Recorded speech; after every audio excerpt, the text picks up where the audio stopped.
Mymensingh city কর্পোরেশনের নাগরিক সেবা উন্নতকরণ প্রকল্পের কাজ শুরু হয় ২০২১ সালে। চলতি বছরের ডিসেম্বরে সেই কাজ শেষ হওয়ার কথা রয়েছে। প্রায় ১,৫০০ কোটি টাকা ব্যয়ে চলা এই কাজ কতটা বাস্তবায়ন হয়েছে এবং এই কাজ চলমান থাকায় কোন কোন এলাকায় কী ধরনের ভোগান্তি এবং সমস্যা পোহাতে হচ্ছে সেখানকার বাসিন্দাদের, সেই চিত্রই ময়মনসিংহ নগরীর বিভিন্ন ওয়ার্ড ঘুরে আমরা দেখার চেষ্টা করেছি, জানার চেষ্টা করেছি, কথা বলার চেষ্টা করেছি সেই সকল এলাকার বাসিন্দাদের সাথে। আজকে জানাবো ময়মনসিংহ সিটি কর্পোরেশনের সেই সমস্ত চলা কাজের অংশবিশেষ। রাস্তাঘাট কয়েকদিন পরে পরে এসে কাজ ধরে আবার চলে যাওয়াতে রডগুলি যে করে রাখছে, রডগুলি বাইসা রয়েছে। তো অনেক সময় দেখা যায় যে বাচ্চা কাচ্চা নিয়ে চলাফেরা করতে গেলে অসুবিধা হয়। এবং কি আমি ওই 2 দিন আগে বৃষ্টি হয়েছে, আমি পড়ে ব্যথা পাইছি। ব্যথাটা এই জায়গায় লাগছে, এনেও ক্ষত হয়েছে, আবার নিচেও ক্ষত হয়েছে। আর এই হাতটা তো এইভাবে ধরছিলাম, হাতটা তো আঘাতপ্রাপ্ত হয়েছে, এই নিয়েও আঘাতপ্রাপ্ত হয়েছে। মানে এরকমভাবে দুর্ভোগ করে রাখছে, একটা বছর ধরে কাজ ধরছে, 2 দিন 4 দিন করে আবার ধুয়ে চলে যায়। মানে এরকমভাবে তারা এই কাজটা দীর্ঘমেয়াদী করতেছে। এখানে যে কাজটা করে হয়েছে, যদি কোনো বয়স্ক মানুষ বা কোনো বাচ্চা যদি সাইডে ডান দিকে পড়ে যায়, তার ভেতরে তো রড টড দেবে যাবে, এইগুলোর দায়িত্ব নিবে কে? এইগুলো তো দায়িত্ব নেওয়ার কেউ নাই।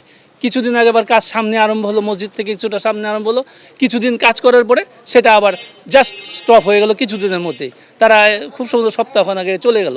এখন আমাদের সবচেয়ে মূল কথা হচ্ছে এই রাস্তাটা যত তাড়াতাড়ি সম্ভব, আমার আমি এলাকাবাসীর পক্ষেই বলতে চাই যে এই রাস্তাটার কাজটা যত তাড়াতাড়ি সম্ভব সিটি কর্পোরেশন যে দায়িত্বে আছেন, উনি বিভাগীয় কমিশনার সম্ভবত, ওনার কাছে একটা আর্জি যে উনি যেন যত দ্রুত এই কাজটা শেষ করে দিবেন, তত আমাদের জন্য সুবিধা হবে। আপনার ওরা কাজ তো করেই না, আরও ওই গত 15 দিন আগে ওরা সমস্ত মালামাল নিয়ে চলে গেল।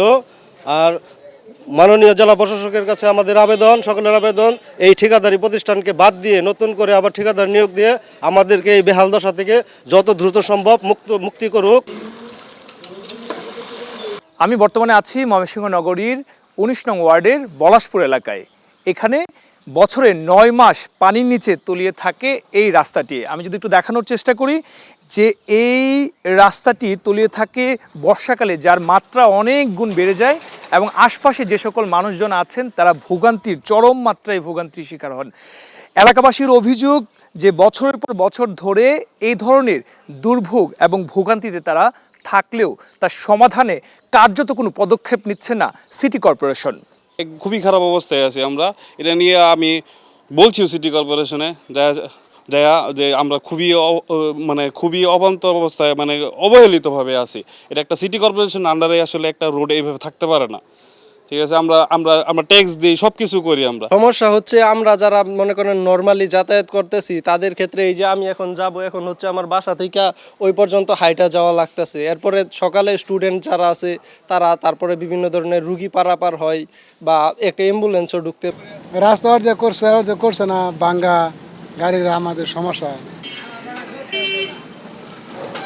জলাবদ্ধতা নিরসনে সিটি কর্পোরেশনের পক্ষ থেকে ড্রেনেজ সংস্কার এবং রাস্তার উন্নয়নে বেশ কিছু কাজ চলমান রয়েছে সিটি কর্পোরেশনের বিভিন্ন ওয়ার্ডে। কিন্তু বাস্তবতা হচ্ছে যে আমি বর্তমানে যে সড়কটিতে আছি সেখানে প্রায় 9 মাস ধরে এই সড়ক সংস্কার এবং ড্রেনেজ ব্যবস্থার উন্নয়নের কাজ চলছে। কিন্তু এলাকাবাসীর অভিযোগ যে এটি ধীরগতির কারণে এবং ঠিকাদারি প্রতিষ্ঠানের গাফিলতির কারণে এবং সঠিক তদারকির অভাবে এখনো পর্যন্ত এই ড্রেনেজ নির্মাণ এবং সড়কটির সংস্কারের কাজ শেষ হয়নি। ফলে দুর্ভোগের মাত্রা দিনকে দিন বেড়েই যাচ্ছে এলাকাবাসীর। রাস্তা থানি মনে অনেক অসুবিধা, মনে হর যে কাঁচা বাজারও কিনা পাই না, এই বাসার বাইরের পাই না বাসাতে। এইটা আমরা 8 বছর যাবত এখানে ভুগতেছি। 8 বছর যাবত সিটি কর্পোরেশন আমাদেরকে খালি আশ্বাসই দেওয়া যাচ্ছে যে এটার কাজ করবে। বছরে 9 মাস আমরা পানিতে ডুবে থাকি। এরকম সিচুয়েশন হয় যে বাসাতে মনে করেন কোমর সমান পানি হয়ে যায় যখন বেশি বৃষ্টি হয়। তো সিটি কর্পোরেশনের আশ্বাসেই আমরা এই 8 বছর যাবত কাটাইছি, কিন্তু কোনো কাজ হয় নাই। এই সমাধানটি খুব সহজ। এখান থেকে আপনার ভৈরব যে আপনার রেল লাইনটি উপরে দিয়ে গিয়েছে, এটা পাশ দিয়ে যদি একটি আপনার ড্রেন আপনার ব্রহ্মপুত্র নদীতে আপনার নামানো যায়, তাহলে এই এলাকায় 1 মিনিটের জন্য আপনার জলাবদ্ধতা থাকবে না। শুধু এই এলাকা না, আশেপাশে কয়েকটি এলাকার পানিও এই ড্রেন দিয়ে আপনার চলে যাবে। খুব সহজে এটি নিরসন করা। যে আমাদের যে চলমান কাজগুলি আছে তার অনেক ক্ষেত্রে দেখা গেল যে আমাদের যারা কাজ পেয়েছিল কন্ট্রাক্টর ঠিকাদার যারা, কোনো কোনো জায়গায় তারা আসলে নাই, তাদের আমরা খুঁজে পাইনি। আর যারা আছে তাদের সাথে আমরা চিঠি দিয়েছি যে তারা যদি কাজগুলি বাকি আছে সেগুলো যেন তারা দ্রুততার সাথে সঠিক সময়ে করে দেয়। তো তার প্রেক্ষিতে কিছু কন্ট্রাক্টরকে আমরা পেয়েছি যারা আসলে তাদের কাজগুলি করা শুরু করেছে। আর কিছু আছে যেগুলি আসলে এখনো তারা লাপাত্তা আছে। তো সেক্ষেত্রে আমরা আসলে তাদেরকে চিঠি দিয়েছি এবং আমরা নির্দিষ্ট টাইমে যদি তারা কাজ না করে তাহলে আমরা বাতিল করে ওখানে পুনঃ টেন্ডার করার একটা ডিসিশন নিয়েছি। 2018 সালে প্রতিষ্ঠা পাওয়া দেশের সবশেষ ময়মনসিংহ সিটি কর্পোরেশনকে একটি আধুনিক এবং পরিকল্পিত নগরী হিসেবে গড়ে তুলতে বর্তমান প্রশাসক যিনি দায়িত্ব পালন করছেন তিনি অনেক বেশি ভূমিকা রাখবেন। পাশাপাশি যে সমস্ত কাজ চলমান রয়েছে, যে সমস্ত প্রকল্প চলমান রয়েছে তা দ্রুততম সময়ে শেষ করে ময়মনসিংহ মানুষের যে দুর্ভোগ সেই দুর্ভোগ লাঘবে সর্বোচ্চভাবে তিনি কাজ করবেন, এটি প্রত্যাশা করেছেন নগরবাসী। সুলতান মাহমুদ কনিক, চ্যানেল 24, ময়মনসিংহ।